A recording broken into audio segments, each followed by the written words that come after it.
Genius for life. Coconut smoothies coming at you.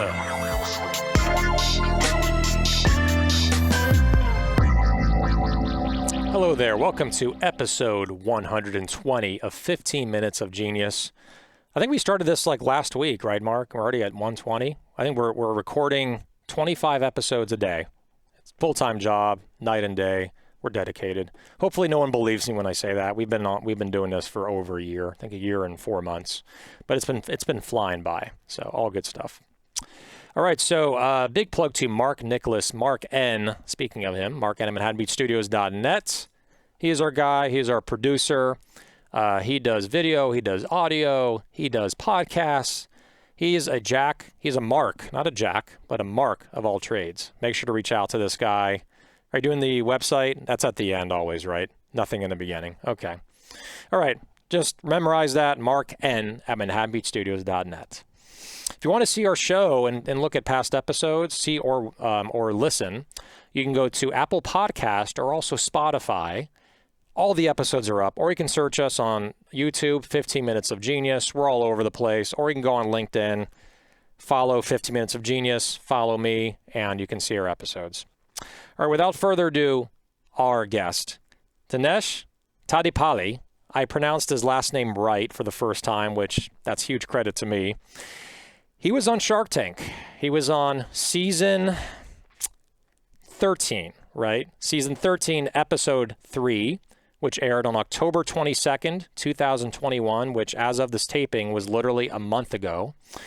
And he's the co-founder of incrEDIBLE Eats, right? incrEDIBLE Eats. And the website is incrediblespoon.com. So a little bit about him. As a founder, he's crazy enough to save the planet. And he found the best alternatives, and he's now expanding their presence across the world. Our planet, our responsibility. Did you eat your spoon today? Dinesh, how's it going? Hey, Alex. Thanks for bringing me in. Absolutely, absolutely. Deja vu. It's the second time that I'm seeing you on video. So, and you look exactly the same. Yep. Same haircut, same beard, same shirt. Yep, exactly the same, yes. It's like you came right off Shark Tank and did this, like this is a post-interview after Shark Tank. Yep, yep, sure. Yeah. So, well, let's get into it. I'd love to hear, we can talk about Shark Tank. That's kind of the easy thing to talk about, but I really want to get into your story first. On obviously, native born in India, and you wanted to really create a product that was better for the planet, eco-conscious, less carbon footprint. Tell us, how did you come up with this idea, and what is the market like for edible spoons and forks and knives? I mean, is it big? Is it small? Tell us more about the idea, how you came up with it, and then what is the market right now for it? Yeah, sure. As you mentioned, I came from India. I did my master's here in electrical engineering, and then I've been an engineer for almost 12 years. I'm still an engineer. I still work to take care of my family. And the idea stuck to me at an ice cream shop. About 3 years ago, when I went to an ice cream shop with my kids, I had an ice cream and I threw the cup and the spoons into the bin. I saw many spoons and cups there. Suddenly it hit me. As an educated person, why didn't I think twice before using a plastic spoon? For some reason, that particular question got stuck to me, and I went and researched on plastic pollution, and then I realized and I got scared that humans are consuming about 1 credit card size of microplastics per week through the air we breathe, through the water we drink, and through the food we eat. And that scared me. I was like, what's the point of me saving money for my kids if they can't eat or live the way we do? So that's when I decided I will find a best alternative to single-use plastic and make people think why they are using it without thinking twice. So just replicate what I felt. And that's how the incrEDIBLE journey started. Love it. And essentially, there must be, you had a statistic on Shark Tank. I don't have it written down or anything, but how many millions of pounds or billions of pounds per year that are thrown out for plastic ware? What is that? Yeah. How big is it? So just in the US, 100 million single-use plastic utensils are disposed of. My God. Just in the US. In the US. Per day. Per day. I didn't even finish. It's per day? 100 million yes, per day. Per day. Yes. Oh my God. I just, that is shocking to me. So like per year, it's like gotta be, I mean, we're talking 40 30 billion, billion, about 40 billion. 40 billion. Yeah, 40 billion. Yeah, 40 billion. Jesus, that is a lot. So this is like a global problem, right? It's Yes, yes, plastic. It goes into our water supply. It gets thrown out. It goes into a landfill, and it's also hard to biodegrade on top of all that. yes. So Yep. where do you see this going then? I mean, the fact that you're solving this huge problem that a lot of people don't even realize that's happening right under their noses, right? Get it? You know, their mouth right under their noses. Yeah, yeah. That's true. So how are you going to market this and get this really out there and educate where stores across the country and the world can begin using this? Yes. So, to be frank, we are not from the food industry. As I mentioned, I've been an engineer through most of my life, and I started going to trade shows. And I did visit you and your booth in one of the trade shows in 2019. I think it was. I don't remember the exact name of the trade show, but I did visit you as well. And I started pitching it to the B2B industry. I actually calculated where the single users used the most. It's mostly like in the fast food chains, quick service restaurants, ice cream shops, so and takeouts. So these are the places where this mostly used, not at the home level or a consumer level. So I actually approached a lot of B2B folks, like all the ice cream shops that I could, and even the small ones, the medium-sized ones, and the large chains. And my goal was within 2 years to pair up with one big chain, so they will spearhead my anti-plastic campaign to the rest of the QSR industry. But COVID hit and I had to change my strategy to B2C and direct to consumer. But now things are getting back to normal. I switched back to the B2B train, and last week we partnered with Dippin' Dots, and we're going to soon see edible spoons with Dippin' Dot ice creams. That's great. It's literally just, it's kind of like at this point, what's exciting about this stage of your business is it's all just execution now. Like the idea has been done, you've done all the hard work and heavy lifting, and now you just need to go out and like sell this in to different chain outlets, you know, across the country. I mean, I see honestly something like KFC, like, you know, Yum Brands, Yum Foods, Taco Bell, KFC. The fact that it's Mexican food, the fact that it's, you know, that it's like chicken or mashed potatoes. A lot of people are using like the sporks and the spoons. Yep. That would be an amazing account to get. I think all it takes, to me, all it takes is one big one, and like everyone's going to know about it, right? Yes, definitely. That's our goal. And just to be very, happy about it, the one big happy news that I can share is just by spending $2,000 in marketing, we already replaced 2 million plastic spoons in the last Wow, 2 years. With that's just two amazing. people in the team. With just two people in the team. Wow. That shows you like it's the message that's really powerful, and it's a great idea at the right time when people are very concerned about plastic, you know, going away from plastic bottles. I think this is a total no-brainer to me. That should have been done like 50 years ago, you know, and but better late than never, and you're the guy, you're the genius that's doing it. So, hence the podcast. Um, but I did have challenges though, especially the cost. Mhm. Fortunately or unfortunately, people got so used to getting the cutlery for free, and it's so cheap. Plastic is super cheap. Mhm. So I'm bringing a product which, even with so much minimum margins, that's the reason why we didn't expand our team, because we don't have much to pay. We don't pay ourselves, so we how can we pay others, right? So it's very hard for us. So our margins are very slim because we want to scale first, and I still have challenge. I had challenges when I went to pitch this to ice cream shops. Like, oh, this is 20 cents a spoon. My Mhm. spoon is only 1 cent. Like, I Mhm. don't want to pay 20 times more. So there were challenges, but the way we overcame that was like, hey, don't consider this as a cutlery, but also consider this as a snack, which is a topping. Like Exactly. you're going to charge your customers like 30 cents or 50 cents for your fudge or for nuts or some other toppings. Mhm. So kind of think in a different way that it's a new product altogether. It's fun, innovative. People will be happy about it, and they'll be happy to pay that extra 30 cents. And that was the biggest argument we had in Shark Tank too. Like they're like, oh, will people pay this much extra? And I said, yes, they will if you're given an option. Instead of not giving an option, at least give an option, right? Exactly. Just upgrade your spoon, right? Upgrade your Yeah, yeah, spoon, enjoy your spoon. It adds flavor to the ice cream. Maybe it could be kind of you know, it can kind of rub off on the ice cream as you're eating it, whatever yeah, that flavor is.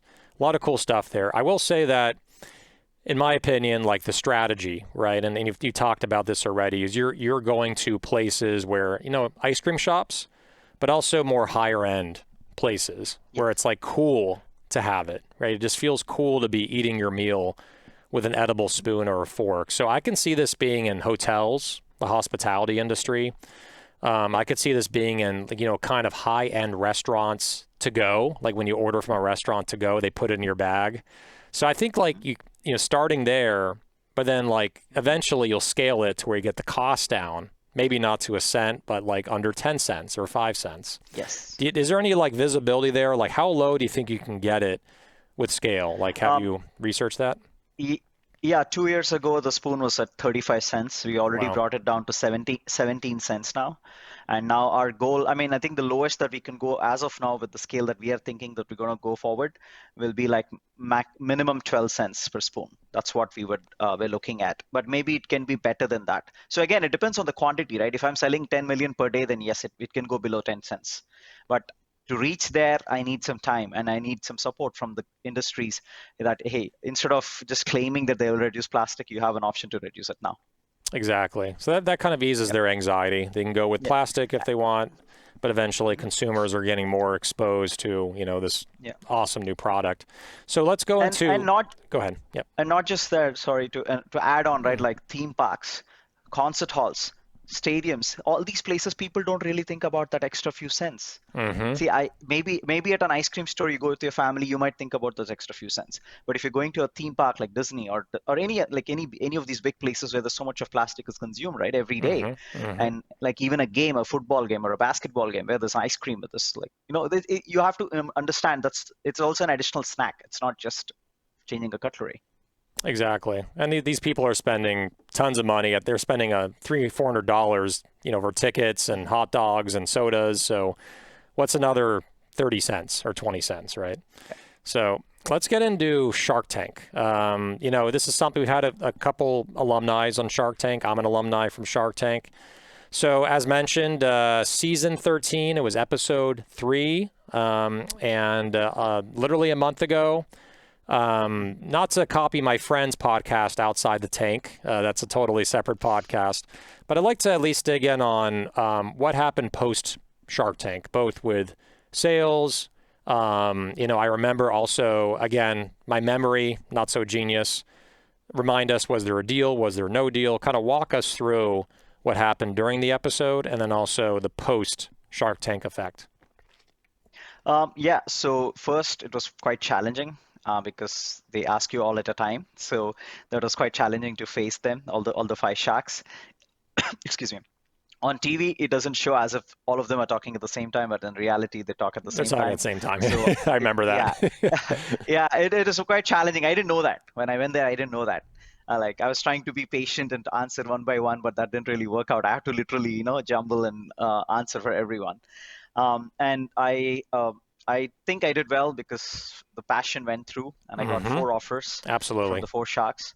Yeah, and I accepted the deal from Lori Grenier. She was I think I felt the passion that she had towards the planet and all and that. She's perfect for this product. QVC all the way, getting into like higher end retail stores, Bed Bath and Beyond. I think she's the perfect partner to really help blow it up.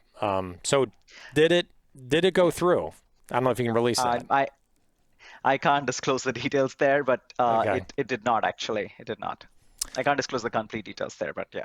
Yeah, well, the same thing with us. It's no state secret. We had to deal with Mark Cuban and Barbara Corcoran, and for reasons that me and you know that we won't mention on here.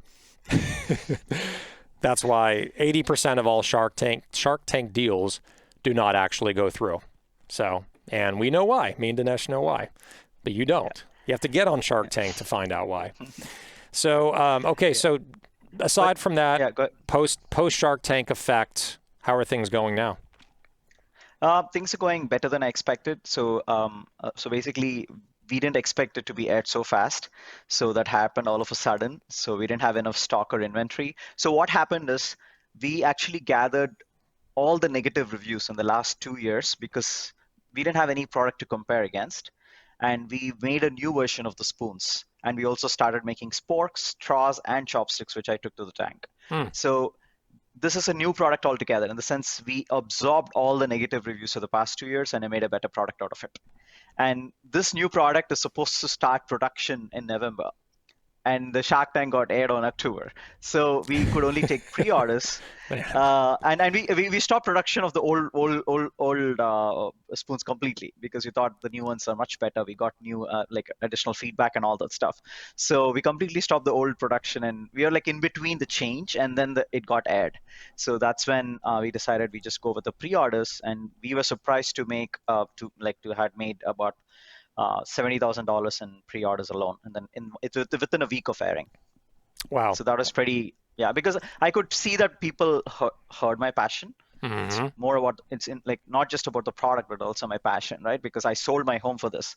So it's a lot of, I put in everything. I still work as, I sleep only 5 hours a day because I have to do my work, take care of my job and my family, and do this on the side. Yeah. So that went through very well. Yeah. And we also, go ahead. It also solidified our partnership with Dippin' Dots. So in fact, right now I'm in Florida. I'm just after the IAPA show. IAPA is the amusement industry show in Florida. So Dippin' Dots actually brought us into their booth, and we pitched the spoons along with them beside the ice cream. So. Oh wow, that's awesome! I'm sure like the reaction from all the people coming up, or like a lot of people have never seen this before, which is the coolest part. There's like kind of a shock factor to it. You're like, what is this? This is so different. So pretty good feedback, I imagine, or they wouldn't have brought it in, right? So Yep. That's so let's and then Mark, if you can go to the website, I think incrediblespoon, right, .com. Yeah, incrediblespoon.com, incredibleeats.com. Both of them go to the same thing. And there's a picture of it right there. I love the packaging, like super simple. I could see eating soup with this, like adding that kind of savory flavor. What are I think the one thing that people are going to ask, what are the flavors of, let's say, spoons? We have 2 savory, or oregano, chili, and black pepper. And for sweet, we have vanilla and chocolate. They're very subtle. Don't expect too much of taste from them. Right. Because the concept, as I mentioned, I sold a lot of B2B customers, and they didn't want the spoon to be the tastier product than the food that they're serving with. Right. So that's why the taste is very subtle. You don't even find the taste unless you bite it and eat it. Got it. That's really that is genius. So it adds a little bit of flavor to it, but obviously doesn't take away from the dish. I'm sure just to engineer that to get it just right, plus make it eatable is not an easy feat. What is the not to get into too much detail about the engineering side, but what is the texture of it? Like when you bite it off? And then another question I have is it resistant to hot temperature? If you put it into a hot bowl of soup, will it melt? Tell us more about that. Yeah. So my co-founder Krival Patel in India, he and I spent 2 years, and he spent about 83 trials to get the machinery, the industrial design. So our patent and our IP is the manufacturing process, because we are engineers, right? So going back to what we know to do.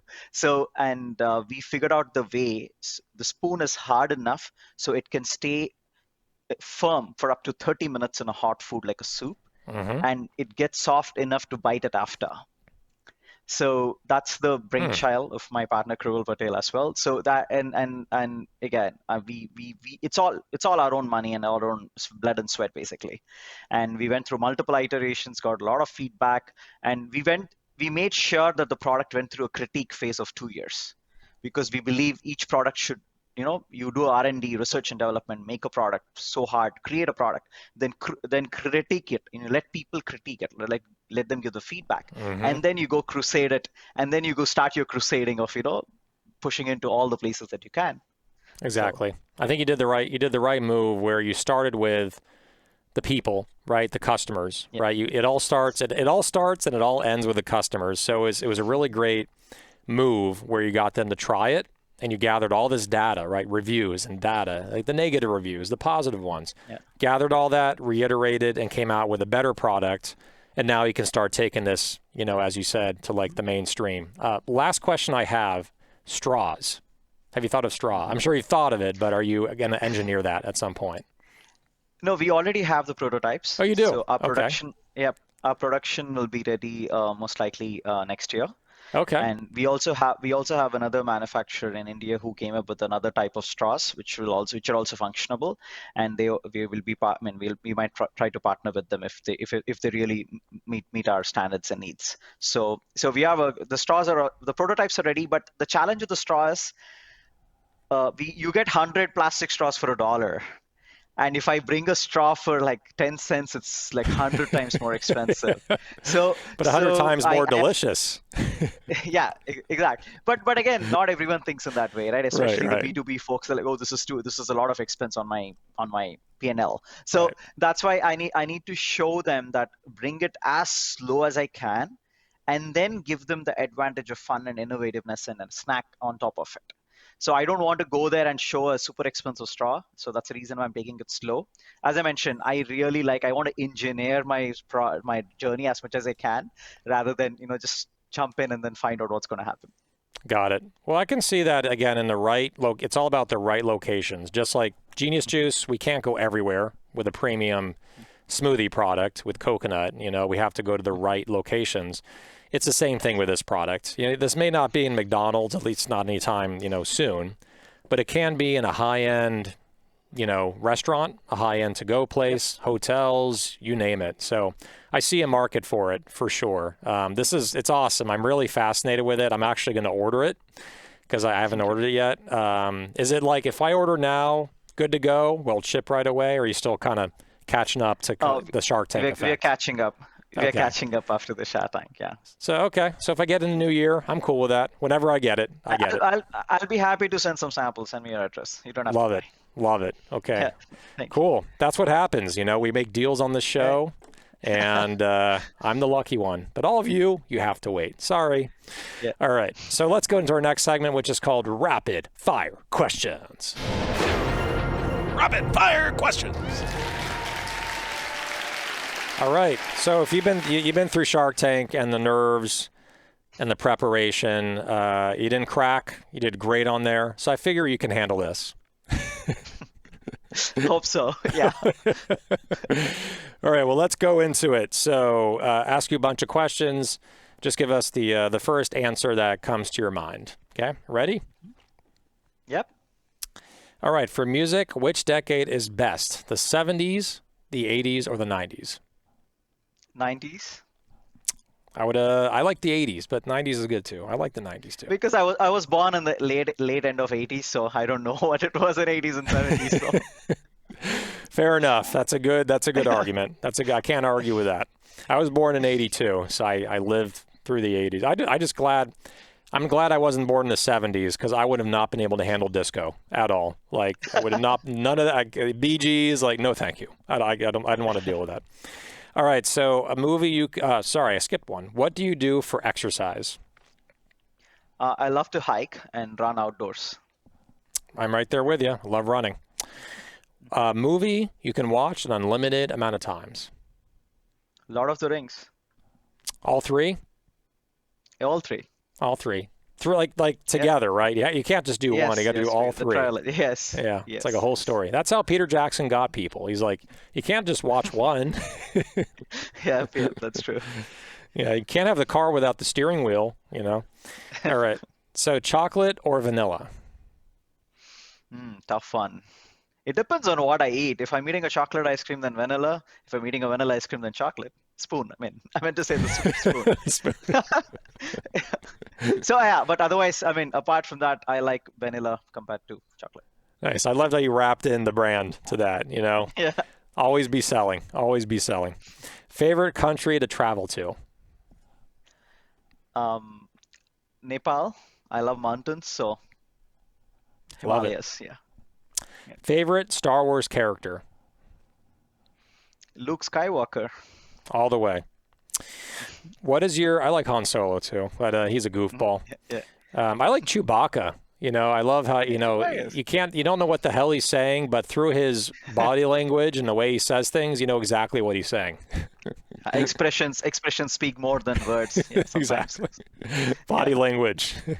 Yeah. When he's like about to rip your arms off, he's angry. So it's pretty, yeah. He's very obvious with his body language. So I wish people were like that. I can read Chewbacca. I can't read people. All right. I'm getting way off topic. What is your spirit animal? Tiger. Love that. Do you like to Yeah. drive an SUV, a coupe, or a truck? Electric coupe. Electric coupe. Hey, do you own one? Yep.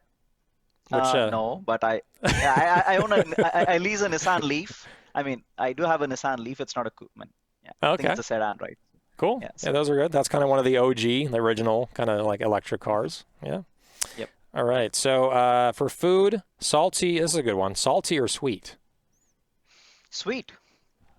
I Right mean, there with you. one quirky fact is that I used to eat dessert after my breakfast, my lunch, and my dinner when I was like before 30, before I was there. I mean, after I turned 30, I stopped doing that. But I love sweets, so I eat 3 times a day. Wow. So I figure that's funny. I figure now you can do it with your spoon. Just have a sweet spoon with or fork with every meal. So you're eating it right after. Yeah. Boom. Yes, sure. That's genius marketing right there. So favorite day of the week and why? Favorite day, Sunday. Yeah, and I just like Sunday for some reason because when I was born in India, when I was brought up in India, we used to have school on Saturdays too, half of the Saturday. So Sunday you was don't like the true Saturdays. holiday for us. Yeah, so Sunday was the true holiday for us, and that's the reason why Sundays got stuck to our head, saying, "Oh, this is a fun day." So Got it. It's funny. Like in LA, very diverse culture. I do see a lot of. I don't know. I thought it was a coincidence, but a lot of Indian families go out on Sundays, not Saturdays. yeah, Now I know most why. of us had schools. Yeah, most of us had schools on Saturdays in India, back in India. That I never knew why, and now I know why. That is so fascinating. Great. I'm learning all sorts of stuff on this episode. All right. I think you should be hosting, man. You're full of like just great facts. 50 minutes of genius, 50 minutes of spoon. Incredible. Of incredible. 50 minutes of incredible with Dinesh. All right. It's coming up next, right after this episode. Okay. So Uber or Lyft? Whichever comes first. I think Uber mostly. Whatever price is better, right? Yeah. Whoever's not surging at that time. All right. Yeah. So if you're a big sports guy or watch basketball growing up, LeBron James, Michael Jordan, or Kobe Bryant, which one do you like best? Kobe Bryant, because I did my master's at USC. So I stayed so close to Staples Center and Lakers Stadium, like obviously Kobe. That's so awesome. Like you go to school and then go to a Lakers game right after. So freaking awesome. I didn't have that much money at the time. Only watched it on the TV or the screen. you can hear the stadium and you're watching it on the TV. Yeah, it was very close actually. USC was very close to the Lakers Stadium. Yeah. Student discount? Nothing? No student discount? No, I mean I came from India, right? So for me, $1 is like 40 rupees. It's like 40 times more expensive. Right. So I used to count every dollar and say, hey, I should not spend here. I should not spend there and all stuff. So it's very. I mean, I didn't have the cushion to go watching. Yeah, I mean it was $20 just to park. I guess you don't have to park, but $20 just to park across from the Staples Center. Yeah. Let alone get in. If I went in college, I would say that I would go broke before even entering the door. So just to get there. Yeah. All right. So Terminator. I don't know if you're a movie guy. Terminator 1 or Terminator 2. Terminator 1, still in the memory. So like Love the it. concept. Yeah. I liked it. It was more about the story, right? Yes. Yeah. Favorite food It's or unique, right? I mean, Yeah. it's so unique. I mean, when the first one came, it was very unique. So that's what I like about it. Like revolutionary, right? And it was well done for something from 1984. The special effects were awesome to me. Yep. I like that Arnold Schwarzenegger was not computer animated. It was just like when he was taking out his eye, with the blade.